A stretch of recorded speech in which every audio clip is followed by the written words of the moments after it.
రాష్ట్ర హైకోర్టు కూడా ఈ విషయంలో స్పీకర్ గారికి సలహా ఇవ్వడం జరిగింది, సకాలంలో సరైన నిర్ణయం తీసుకోవాలని. కానీ ఆ విషయంలో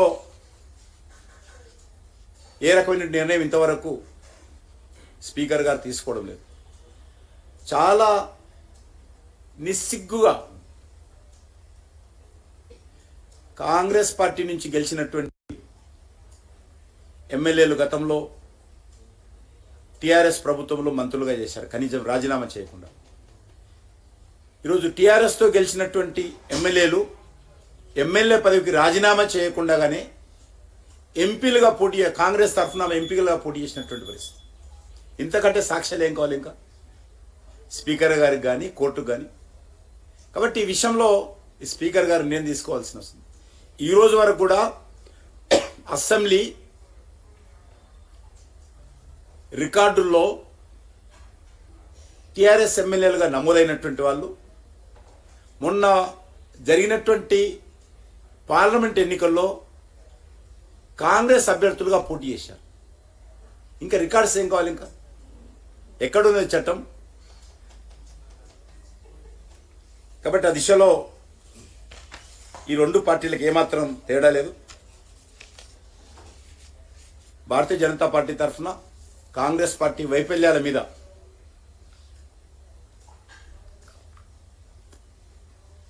ఒక సంవత్సరం పాటు ఏ ప్రభుత్వానికైనా సమయం ఇవ్వాల్సినటువంటి అవసరం ఉంది. కానీ 2 రోజులు అమలు చేస్తున్నటువంటి హామీలు సంవత్సరం పూర్తయినా 7వ తేదీన ముఖ్యమంత్రిగా ప్రమాణ స్వీకారం చేసి 9వ తేదీ నాడు అమలు చేస్తానటువంటి హామీలు కానీ 6 గ్యారంటీలు 100 రోజుల్లో పూర్తి చేస్తామని స్వయంగా సోనియా గాంధీ గారు ప్రతి ఇంటింటికి ఉత్తరం రాశారు. ప్రతి ఇంటికి ఈరోజు కరపత్రం ఉంది. 100 రోజుల్లో అమలు చేస్తామన్నటువంటి హామీలు ఏవి కూడా ఇంతవరకు అమలు జరగలేదు. తూతూ మంత్రంగా అమలు చేసినట్టు నటిస్తున్నారు. కానీ ఈరోజు ప్రజల్లో అన్ని వర్గాలు, ఇటు నిరుద్యోగులు, ఏదైతే రాహుల్ గాంధీ, రేవంత్ రెడ్డి గారు హైదరాబాద్లోని అశోక్ నగర్ లైబ్రరీ దగ్గరికి వచ్చి ఆ రోజు అనేక రకాల మాటలు టెండర్స్ ఏవి కూడా ఈ సంవత్సరం లోపల అమలు చేస్తానటువంటిది ఒక్కటి కూడా అమలు చేయలేదు. ఈ రకంగా ప్రతి ఒక్క సెక్టారు, రైతులు, రైతు నేస్తం ఎకరానికి 15,000 ఇస్తారా ఇవ్వరా? కౌలు రైతులకు 15,000 ఇస్తారా ఇవ్వరా? రైతు కూలీలకు 12,000 ఇస్తారా ఇవ్వరా? దళితులకు దళిత బంధు స్థానంలో 10 లక్షలు ఉంటే 12 లక్షలు ఇస్తామని చెప్పడం జరిగింది. ఒక్క రైతు కూడా ఇంతవరకు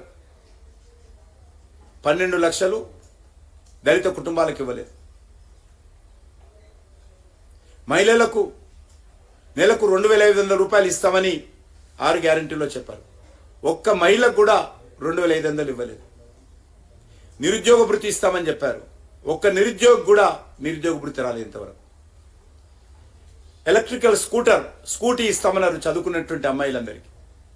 ఒక్క అమ్మాయి కూడా ఒక స్కూటర్ ఇవ్వలేదు.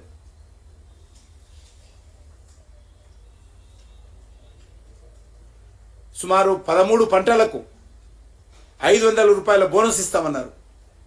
కనీసం ధాన్యాన్ని కూడా సన్నధాన్యం అని ఇప్పుడు వంకర పెట్టి అది కూడా నిర్వీర్యం చేయడం జరిగింది. ఏ ఒక్క పంటకు కూడా బోనస్ ఇవ్వలేదు.